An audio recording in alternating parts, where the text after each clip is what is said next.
Nous sommes réunis ce jour pour une dégustation du grand jury européen.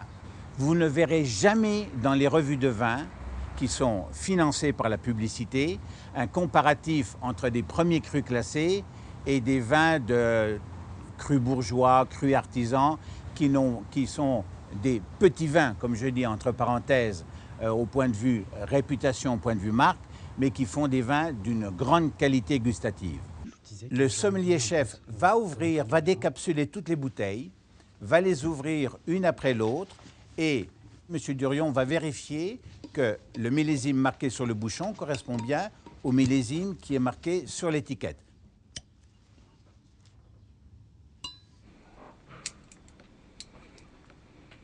M. Durion vérifiera également la température des vins et on sera prêt à ce moment-là pour faire le service.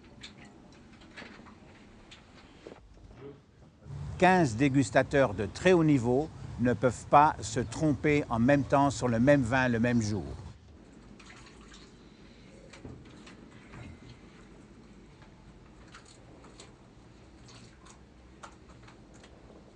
Monsieur Christian Roger, qui est un Français qui habite à Milan, financier, qui a un fonds sur les investissements en vin.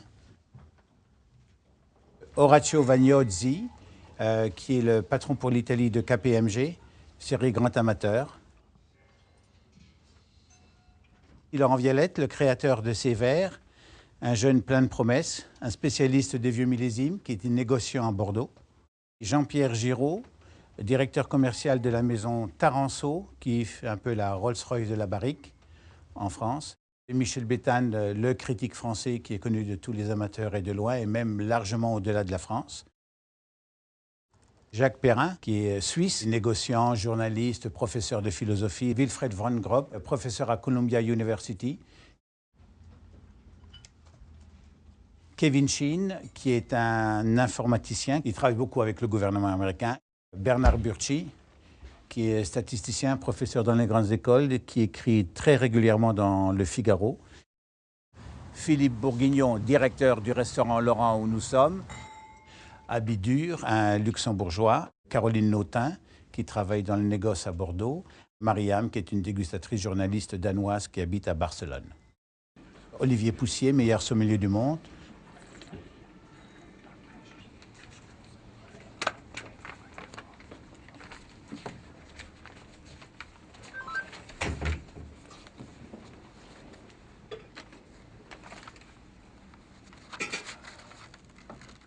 Philippe Bourguignon, le vin numéro 1. Alors, le vin était brillant, le vin marqué par un peu d'évolution. Moi, c'était pas mon premier vin, donc dans la série, je le trouvais un peu évolué, une bouche ronde, présente. C'était un vin flatteur, je mets 89 sur 100. C'est le premier tiers pour moi. C'est le premier tiers pour toi, Orazio. Oui, c'est un vin qui a matière.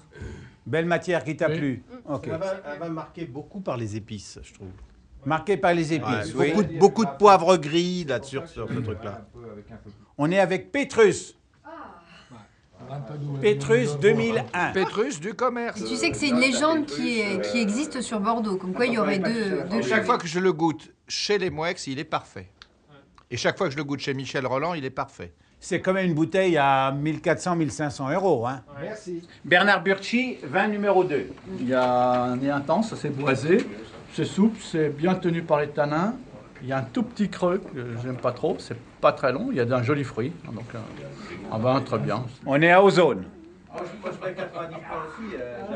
On est à Ozone 2001. Numéro 3. Est-ce que quelqu'un a beaucoup aimé le vin? Caroline? Non, c'est pas ma plus mauvaise note, mais ça fait partie du bas. Du bas. On est à Cheval Blanc. Numéro 4, Michel Béthane. La robe était un peu avancée, c'était un peu truffé. C'est pas complexe, mais bon, c'est buvable. Hein. Ouais, je lui ai donné un côté sudiste, un côté bois brûlé du bois, un côté lard des fumées. Oui. Ah, voilà. Ça, c'est bien. Lard des fumées et Michel truffé. Alors, on est où? C'est Aubryon. Voilà. Bravo. Aubryon. Jean-Pierre Giraud, numéro 5. Numéro 5, donc j'ai un vin un peu fermé en nez, avec une robe assez sombre. En bouche, c'est un vin dense, vineux, qui montre un millésime un peu austère. Un point de vue féminin. Moi, je trouve qu'au contraire, il y a une belle trame. C'est élégant, c'est soyeux. Il y a une longueur qui est très longue et très puissante. Mais c'est vrai qu'au début, quand la première attaque, c'est sur le soyeux et on peut croire qu'il manque de trame. Mais moi, je trouve pas. Je trouve qu'il y a vraiment une très belle trame. Et il y a beaucoup d'arômes. On est à Latour. Number 6. 6. I like this wine. C'est marqué par l'épice. Very nice, spicy, glow cloves. Nice attack. Very pleasant in the mouth. Oui. Good final. Very nice equilibrium. I really like that. Nous sommes à Lafite Rothschild.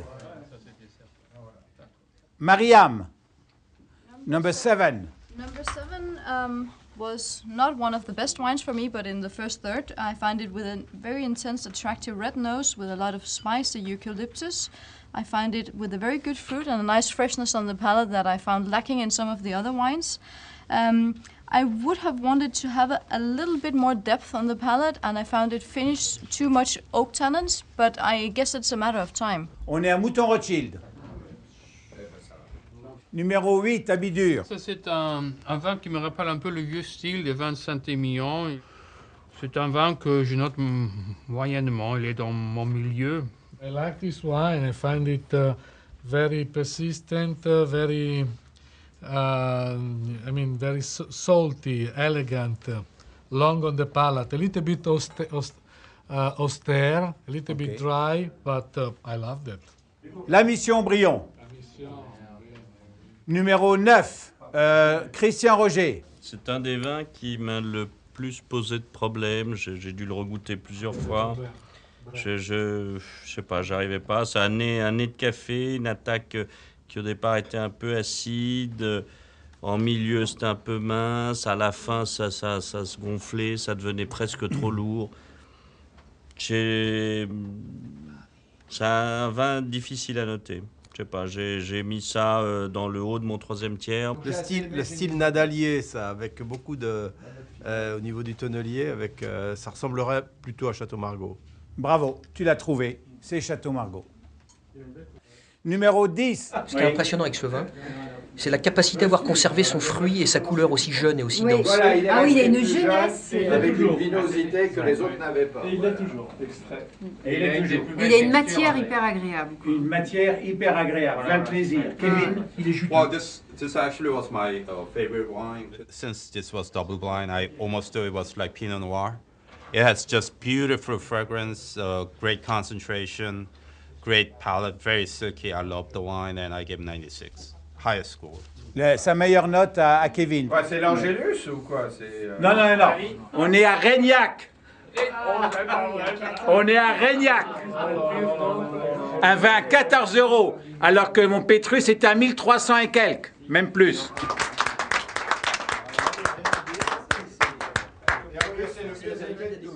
Bravo, la vérité de la dégustation à l'aveugle. Exactement. Jacques Perrin, numéro 11. Alors c'était intéressant après le 10, parce que je les mets un peu en parallèle, les deux. Oui. Moi, le 11 est supérieur pour moi. Oui. Pour moi, c'est dans l'absolu ma meilleure note, parce que ce vin, il a tout. Michel, c'est sur celui-ci que je trouve qu'il y a un côté rhodanien, sur le côté un peu Voilà, à la Marcel Pigalle, un peu lardé fumé comme ça. Il est charnel, il est sensuel. Avec le numéro 11, on est à Angélus. Bravo. Excellent. Angélus. Parfait. Parfait.